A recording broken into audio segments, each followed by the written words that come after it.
Sziasztok! Ebben a videóban mutatom, hogy hogyan telepítsük a The Sims 3-at krekkelés nélkül.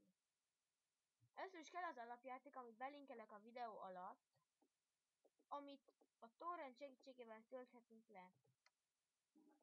Először is ez a Sims játék. Ez itten csak erre kell kattintani erre a kis mágnesre, és már indítsa is a torrent applikációt. Ugye ilyen? És akkor szintén belinkelem a videó alatt a célt, amit be kell helyezni Power ISO segítségével. És mindaz, hogy elkezdjük ezt a játék telepítését, kell egy telepítőkód. Na, tehát ezt sokat kaptam, hogy soknak adják ki azt, hogy ez a kód már használom, de én ezzel hibában is sosem ütköztem. Először is le kell töltsünk a The Sims 3-at, ami valahogy így fog kinézni. És miután ezt kibontottuk, vagyis kapunk egy ilyen csomagot, ilyen Mikulás csomagot, és ezt ki kell csomagoljuk. Oké, elindítsuk a telepítést.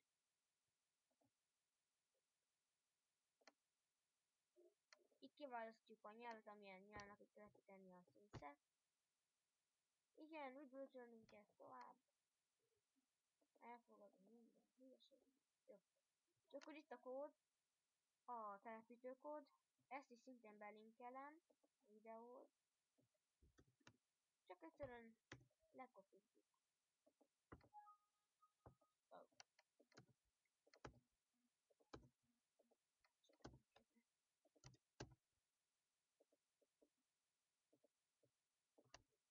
Jó. Most ez. Szokásos is telepítés. Én most elkezdjük tölteni a játékot.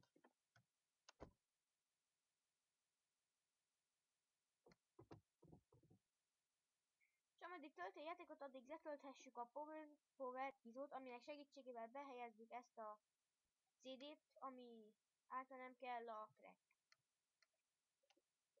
Ez elég rövid link, beírjuk poweriso.com.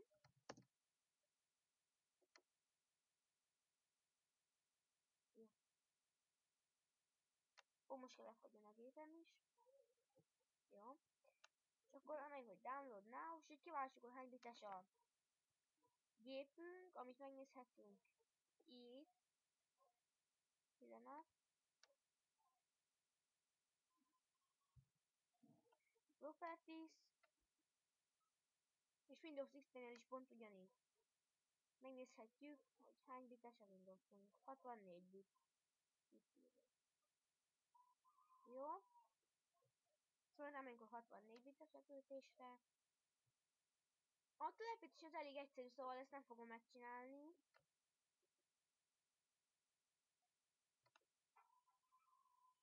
Jó. A CD cracket is pontosan ugyanígy töltjük le, ahogyan a The Sims 3-at.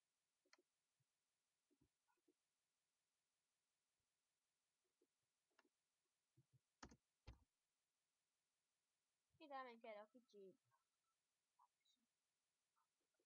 Jó, még a Sims-el kapcsolatosan. A grafikát azt automatikusan beteszi, de annyit kell állíts a grafikáján, miután kész van, hogy mekkora legyen a méret, a kép méret. Mert a grafikáját azt automatikusan csinálja a gép. Most egy kicsit vágni fogok, hogy ne legyen olyan hosszú a videó. Jó, későn meg lesz a telepítés is. Jó, mivel nekem vannak téve jó pár kiegészítők, én nem azt a célt fogom behelyezni a Power ISO valamivel ti, de én is beteszek egyet. És a Power ISO az úgy működik, hogy jobb klikkel rámegyünk a fájlra, a CD fájlra. Igen, és itt Power ISO, és itt igen, ti kell adjatok el restartot, majd ide mentek, hogy set number of drivers, és egy drives. És rákattintotok, hogy mount image to drive. Jó? Belementek a The Sims 3 launcherbe.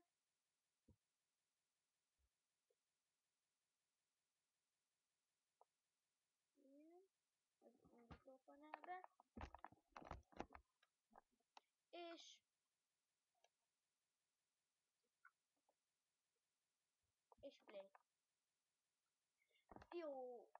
most újra telepítettem az egészet, szóval nekem most össze van gabolva, de remélem tudtam segíteni. Sziasztok!